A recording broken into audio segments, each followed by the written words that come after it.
ஆச்சு, இன்னும் சமைக்க ஆரம்பிக்கலையா? என்ன செய்யலாம்னு இருக்கீங்க? அத்தான் இவ்வளோ நாள் நான் சமைச்சேன்ல, அதான் இப்போ வீட்டில் சின்ன மருமக இருக்கால, அவ சமைக்கட்டும். நான் சும்மா இருக்க போறேன்ப்பா. நான் பெரிய மருமக இருக்கப்ப சின்ன மருமக அதுக்குள்ள எப்படி சமைக்கிறது? அவங்களே சமைக்கட்டும் அத்தை, நான் சும்மா இருக்கிறேன். முடியாது, இவ்வளோ நாள் நான் தான் சமைச்சேன், நீ தான் சமைக்கணும். ஒரு கொஞ்ச நாளைக்கு நீ சமை, அதுக்கப்புறம் நான் சமைச்சேன். அப்போ ஃபர்ஸ்ட் கொஞ்ச நாள் நீங்க சமைங்க, அதுக்கப்புறம் நான் சமைச்சுக்கிறேன். நான் ஒரு ஐடியா சொல்றேன், நீங்க 2 பேர் போய் படுத்து தூங்குங்க, நான் சமைக்கிறேன். அத்தை, உங்களுக்காக நானே சமைக்கிறேன், ஆனா இது உங்களுக்காக தான், ஓகேவா? நானே உங்களுக்காக சமைச்சுக்கிறேன். அத்தை, நானே உங்களுக்காக சமைக்கிறேன், உங்களுக்காக நான் இது கூட செய்ய மாட்டேனா? நான் சமைக்கிறேன் அத்தை. முடியாது அத்தை, நான் தான் சமைப்பேன். நான் தான் உங்களுக்காக சமைப்பேன் அத்தை. அடச்சே, சண்டை போடாம போய் யாராவது சமைங்க.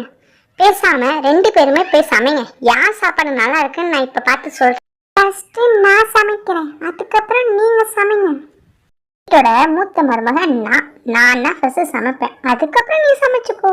ஐயோ, இதுலயும் சண்டையா? இவங்க 2 பேர் தொலை தாங்க முடியலையே, என்ன பண்ணி தொலைறதுனே தெரியல. 2 பேரும் சமைச்சு முடிச்சிட்டீங்களா? நான் வெஜிடபிள் பிரியாணி செஞ்சிருக்கேன், சிக்கன் கிரேவி செஞ்சிருக்கேன் அத்தை. செய்கிற அளவுக்கு வெஜிடபிள் எதுவுமே வீட்டில் இல்லை, சிக்கனும் வீட்டில் இல்லை. எப்படி நீங்கள் 2 பேர் ஃபர்ஸ்ட் சமைச்சிங்க? இருக்கிறது வெஜிடபிள் இல்லாத வெஜிடபிள் பிரியாணி அத்தை, செஞ்சிருக்கிறது சைவ சிக்கன் கிரேவி அத்தை.